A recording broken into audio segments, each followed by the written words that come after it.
carta escrita por Judas, foi o assunto que o Senhor Deus colocou no meu coração. Vamos ler uma carta juntos, uma carta que faz muito bem para a nossa alma. Hoje, no campo de Joinville, estão aí espalhados cultos de edificação espiritual, e numa terça-feira sempre os obreiros procuram trazer aí um assunto de ensino, um assunto de orientação, um assunto de aconselhamento, e hoje não poderíamos ser diferentes, haja visto que estamos aí habituados na terça-feira a falar alguma coisinha.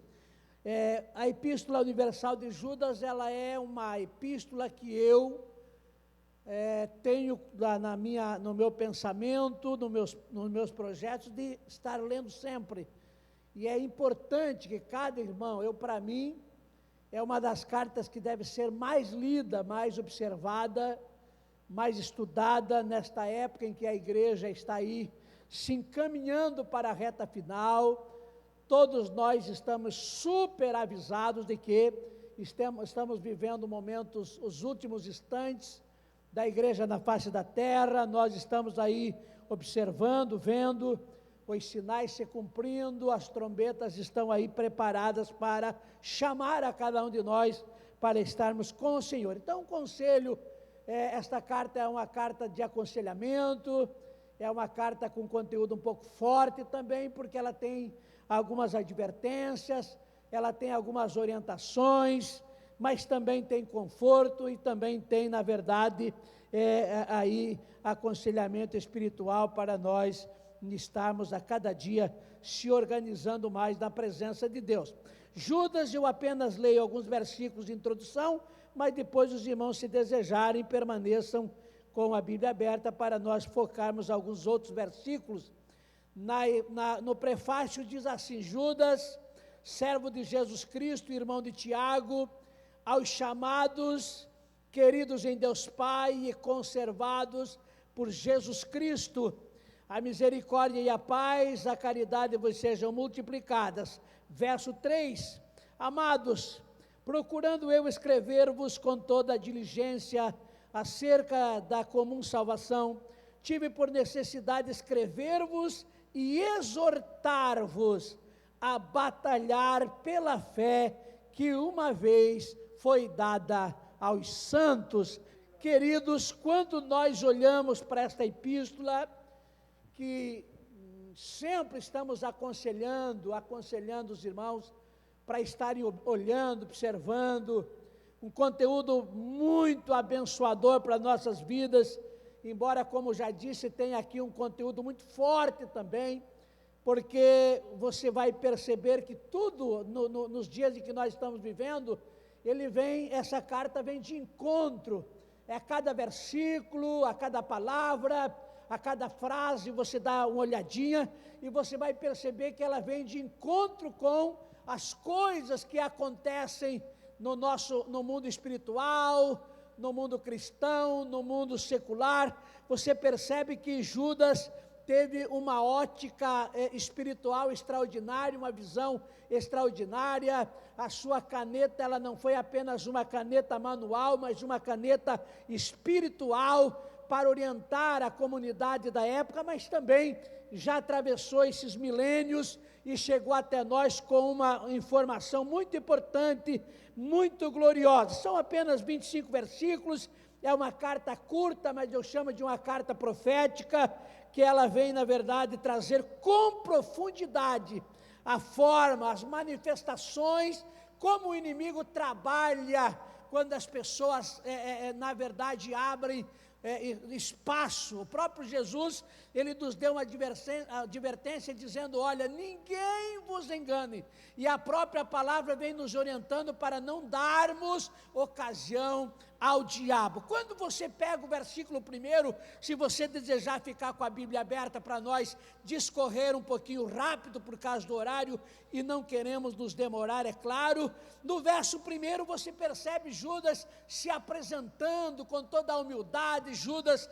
escrevendo aqui, ele diz: olha, Judas, servo de Jesus Cristo e irmão de Tiago. Quem sabe se fosse na época de hoje, em que nós estamos vivendo, vivendo, automaticamente nós já escreveria: olha, eu sou Judas, irmão de Jesus, eu sou Judas e sou da família do mestre.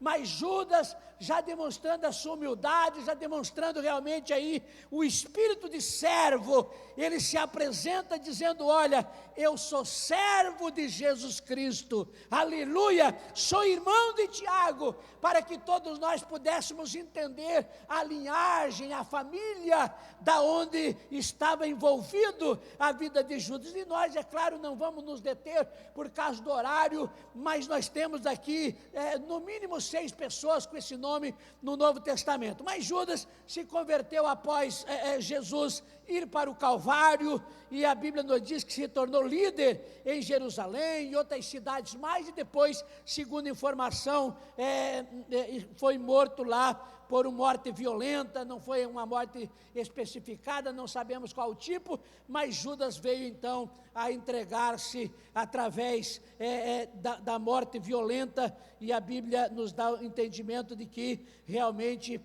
foi uma coisa cruel. Quando você vai olhar o conteúdo dessa carta, o conteúdo dessa carta motivou-se por algumas razões, e eu apenas sinalei 2, por causa que nós já tínhamos um tempo um pouquinho reduzido, mas o Judas, ele resolveu escrever esta carta, e ela serve para nós no dia de hoje, porque um dos seus propósitos, ou o propósito número 1, o Judas está dizendo: olha, ele quer denunciar os falsos profetas, ele quer denunciar os falsos ensinadores, ele quer denunciar os falsos ensinos para uma comunidade que já estava sofrida, uma comunidade que já estava vivendo com dificuldade. Judas agora então resolve escrever essa carta para denunciar. A coisa mais boa é que esse homem de Deus, usado pelo Espírito Santo, ele não se calou, ele não ficou assistindo, ele não ficou vendo, mas toma uma posição de líder da igreja e denuncia para que a igreja, os salvos em Cristo Jesus,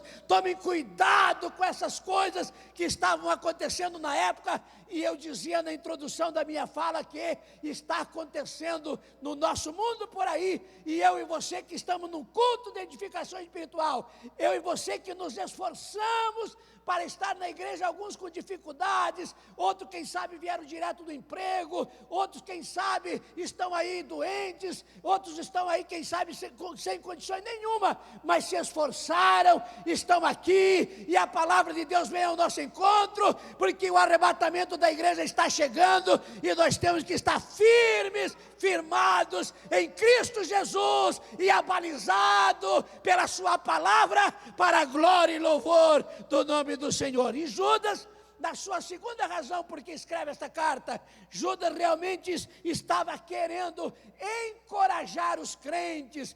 A Bíblia nos dá a informação de que o Judas vem com esta mensagem dizendo: olha, nós queremos que vocês vençam os obstáculos, e nós queremos que vocês cresçam no conhecimento. Que coisa tremenda, vencer os obstáculos. E como surgem obstáculos na nossa vida, obstáculos que vêm de todos os lados, de todas as formas, obstáculos que surgem na nossa caminhada de fé, mas o Judas vem com uma carta de aconselhamento dizendo: eu quero que você vença, eu quero que você conquiste, eu quero que você ande de cabeça erguida, aleluia, vencendo as dificuldades da vida, vencendo os obstáculos. E Judas ainda usa uma palavra bonita, dizendo: olha, e que você possa crescer no conhecimento, se firmando a cada dia na palavra de Deus, se firmando a cada dia para a glória e louvor do nome do Senhor. Quando eu leio Judas, e não me canso de ler, nos meus 56 anos de evangelho, não me canso de ler, eu percebo que o Judas está querendo sempre demonstrar para mim e para você a urgência em nós estarmos firmados em Cristo e tomando cuidado, irmão, porque a qualquer coisa o deslize vem, é por palavras, é por gestos, é por atitudes, é por pessoas que você confia e às vezes dá problema, é por pessoas que você se espelha, mas às vezes dá problema. Então essa mensagem ela vem de encontro dizendo: eu quero que você permaneça firmes, olhando para Jesus e o autor e consumador da nossa fé. Firmes. É a hora de firmeza, meus amados irmãos. É hora de nós ficarmos firmes. Ontem, quando um obreiro chegava para mim no aconselhamento pastoral e dizia: pastor, eu trouxe minha esposa, que cantava, pregava, ensinava e era uma das líderes por aí, e agora parou no caminho. Eu olhei para aquela irmã e disse para ela: irmã, olha para cima. O nosso único olhar tem que ser para cima. Se olharmos para a direita e esquerda, ou olharmos para trás, que não é aconselhável, nós seremos decepcionados, nós seremos frustrados, e a tendência é parar, estacionar, é deitar, é dormir. Mas a ordem do Espírito de Deus para a igreja é avançar, olhar para o alto, conforme ouvimos o hino que os nossos irmãos cantaram: eis que vejo o céu aberto. Glória a Deus, já estamos vendo a faixa de chegada. Já estamos avistando uma faixa de chegada, dizendo: vinde benditos de meu Pai. E no de número 127, breve os trabalhos serão findos, e bênçãos vão os servos desfrutar. E Jesus os saudará: bem-vindos, esta glória eu espero alcançar. Quantos esperam alcançar? Quantos esperam alcançar? Então permaneça firme. Rakai andubri anderia ramas, duregemandaria. Permaneça firmes. O Judas estava querendo nos informar, dizendo, e ele começa a sua epístola nos trazendo no mínimo 13 lições. Nós não vamos, é claro, falar, apenas citar algumas. Mas o Judas, na sua primeira lição, ele começa dizendo no versículo de número 2, olha que coisa tremenda, aliás, na segunda parte do versículo 1. Leia aí comigo, irmão, porque é uma mensagem profética para o teu coração. Olha o que diz: aos chamados, santificados em Deus, e o que mais? Conservados por Jesus Cristo. O Judas, ele usa 3 palavras extraordinárias. A comunidade estava, na linguagem aí popular que usamos, balangando. E Judas escreve dizendo: eu estou escrevendo uma carta para vocês, porque vocês são chamados, vocês são santificados em Deus, e vocês são conservados por Jesus Cristo. Eu estou escrevendo para vocês de uma comunidade dinâmica, uma comunidade intrépida, uma comunidade que precisa ser forte, uma comunidade que precisa valorizar o sacrifício da cruz e valorizar a chamada. Vocês são chamados. Ninguém de nós está aqui porque queríamos estar. Nós estamos aqui porque o dedo de Deus apontou para nós.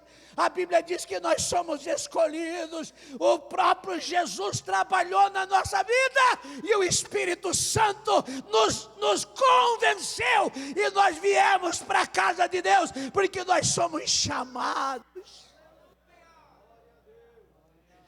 Mas o Judas usa a segunda palavra dizendo santificados, separados, santificados em Deus. E por último, eles usam uma palavra que as irmãs que trabalham na cozinha entendem muito bem: conserva.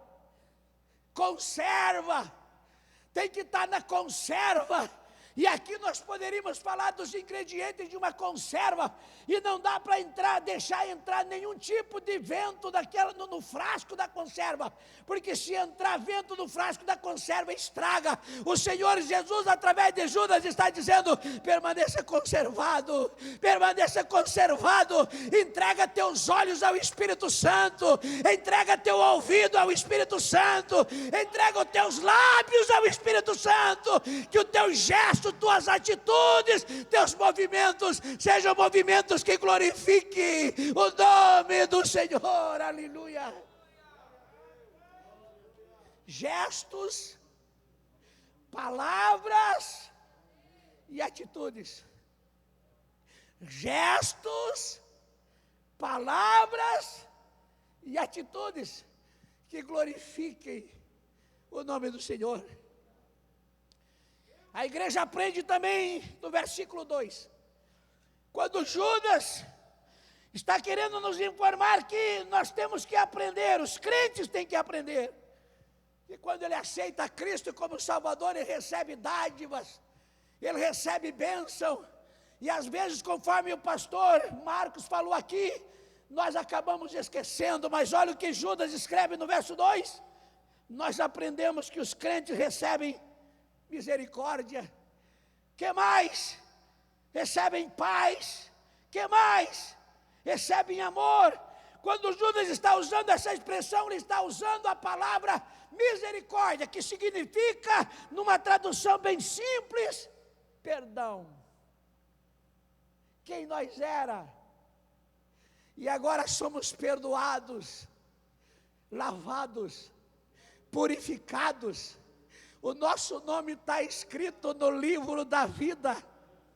Se Jesus vier agora, seremos arrebatados para a glória de Deus. Oh, Maracha, andai aqui.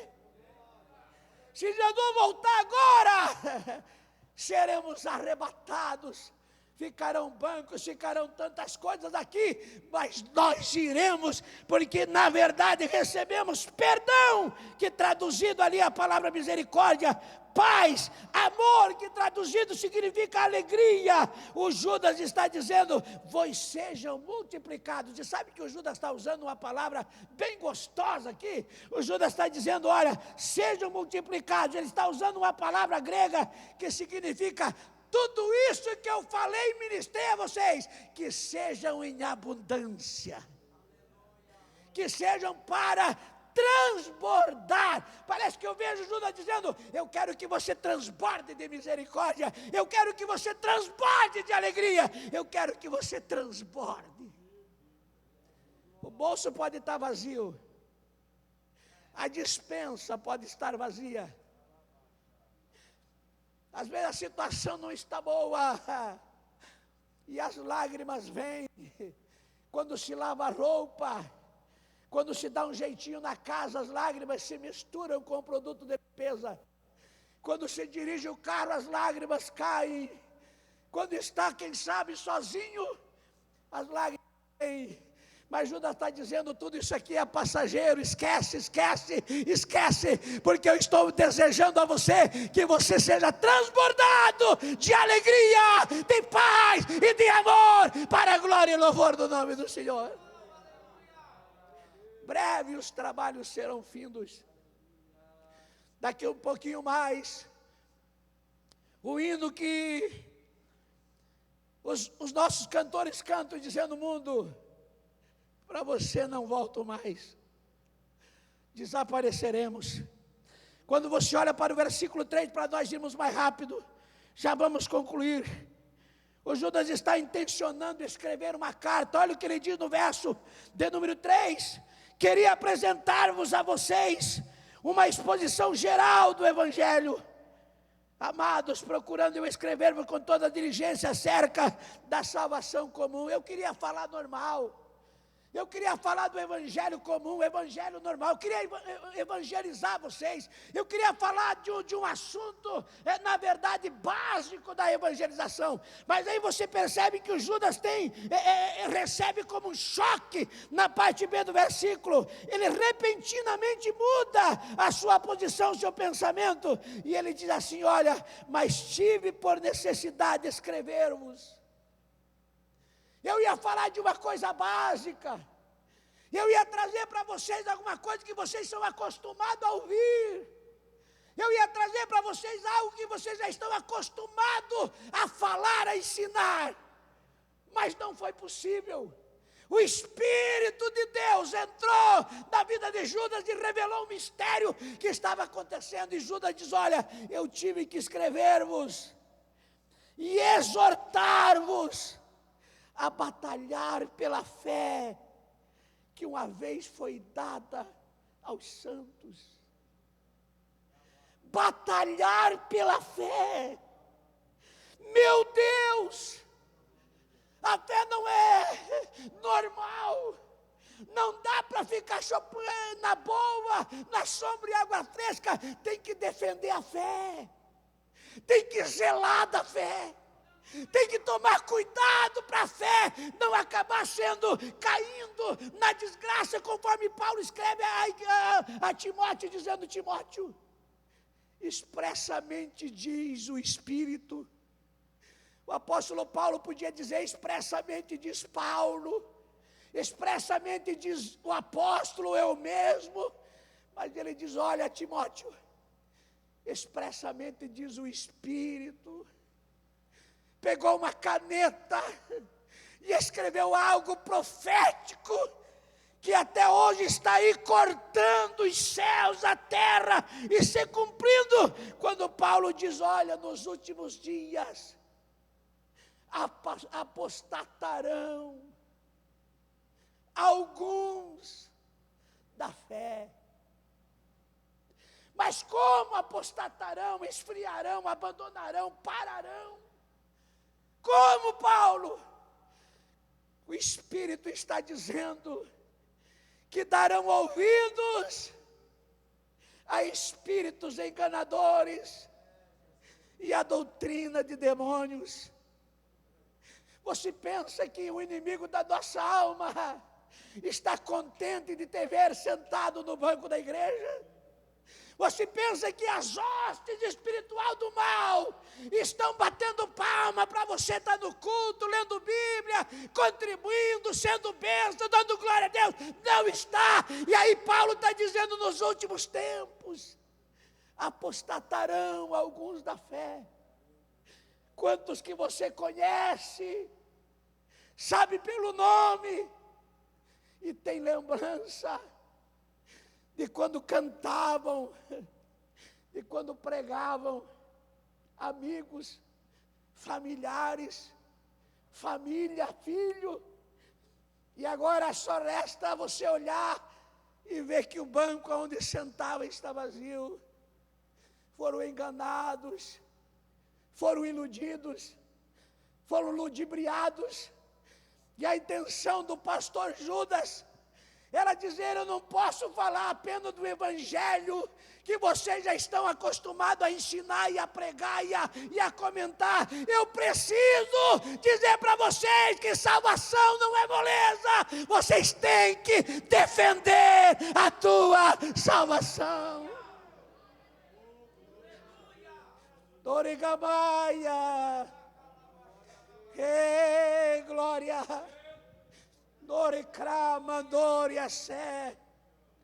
Batalhar pela fé, lutar pela fé, defender a fé. Quando nós lemos no Apocalipse que está escrito: olha, ser fiel até a morte e dar-te-ei a coroa da vida. Isso significa ser fiel mesmo que tenha que morrer, mas não abrir mão da salvação, não abrir mão para perder o nome que está escrito no livro da vida, não abrir mão para aquilo que está esperando os salvos no céu. Não abrir mão das coisas gloriosas que Deus tem para nós. Escuta, aqui não é céu, aqui não é lugar de sombra e água fresca, aqui não há lugar de descanso. Aqui é lugar de uma batalha, de uma guerra. O apóstolo Paulo escreve para a igreja de Éfeso dizendo: nós não temos que lutar um contra o outro, membro contra membro, irmão contra irmão, sangue contra sangue. Nós temos é que lutar contra as hostes espirituais da maldade nos lugares celestiais.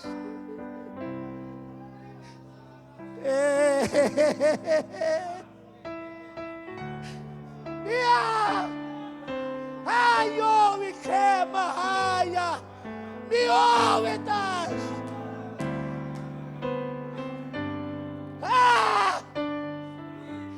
me queima,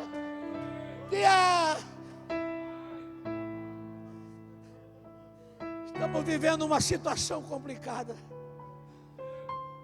estamos vivendo numa situação difícil, mas aquele que permanecer até o fim,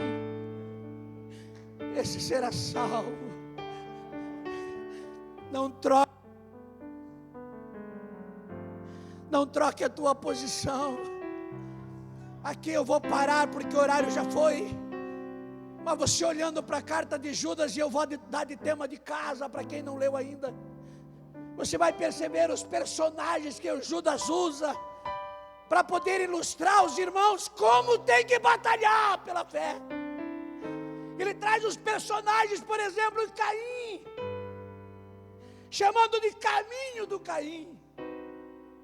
Ele traz aqui como exemplo o Coré, que pela linhagem era primo de Moisés, mas era um homem terrível, que se levantou contra Moisés.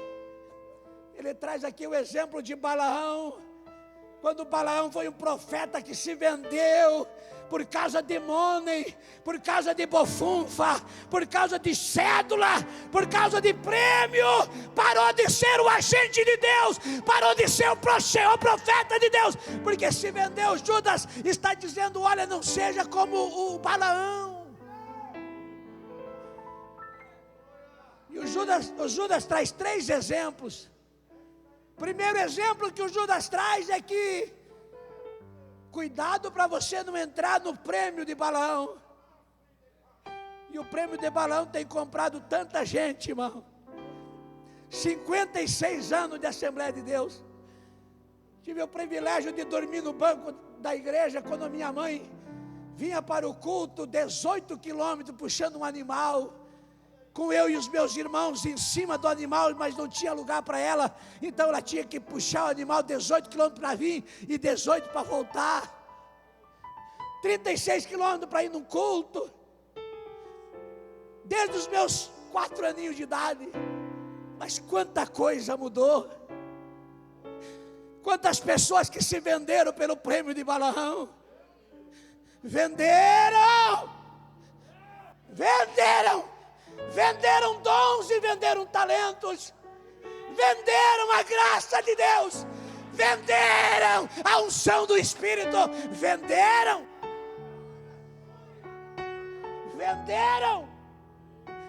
e hoje o Espírito de Deus se retirou, só está a carcaça, mas não tem mais a graça e a unção.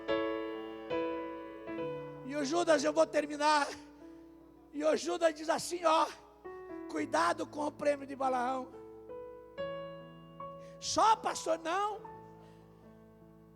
O espírito do Balaão ressuscitou e Pedro escreveu, cuidado com Balaão. Primeiro era prêmio, depois se transformou em caminho. E lá no Apocalipse, João escreve, olha, tens aí o que segue a doutrina de Balaão. Já era doutrina, já era regra, já era estatuto, já era lei. A doutrina de Balaão que se vende, medo, covardia. Homens de Deus e mulheres de Deus, que tem medo de perder o amiguinho e a amiguinha, deixam de falar a verdade, mas agrade a Deus, agrade o Senhor, seja um vaso para agradar a Deus.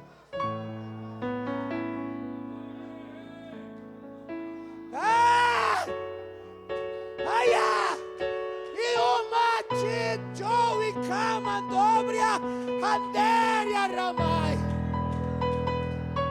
miou e clama.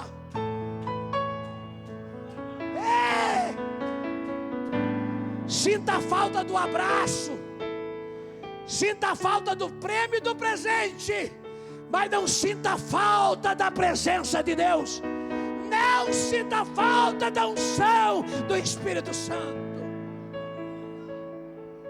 Vou terminar. Me ama, me ama, me toque, te livre euforia.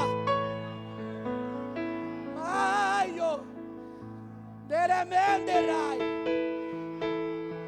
Concluo. Abra aí. Vamos para a conclusão da carta de Judas. Verso 20. Quantos acharam o verso 20? Mas, depois de tudo isso, vós, amados, vós, diga comigo, vós, amados, que mais? Edificados a vós mesmos sobre a vossa santíssima fé. Ai, ama, orando no Espírito Santo. Termino com essa palavra. Ó vós, amados, tenha calma, fique firme. Manda plantar batata quem vem te incomodar com a tua fé. Manda pastar, porque é melhor andar sozinho. Me diga com quem tu andas. Cai fora. Anda sozinho, mas garanta a tua chegada no céu. Anda sozinho, mas se prepara para ir embora e estar para sempre com o Senhor. Verso 20. Edificando-vos a vós mesmos. Ajuda teu irmão que é fraco, irmão. Oferece um ombro. Para de ser orgulhoso e orgulhosa. Dá o ombro. Tem gente morrendo por falta de um ombro. Tem gente desmaiando no caminho porque estão sendo deixados de lado. Se edifique a vós mesmos e se edifique uns aos outros. Aleluia! Sobre a vossa santíssima fé. É para orar, pastor? Ebrai cantulécia e o cremai frai do emende de Jerque Lassúria.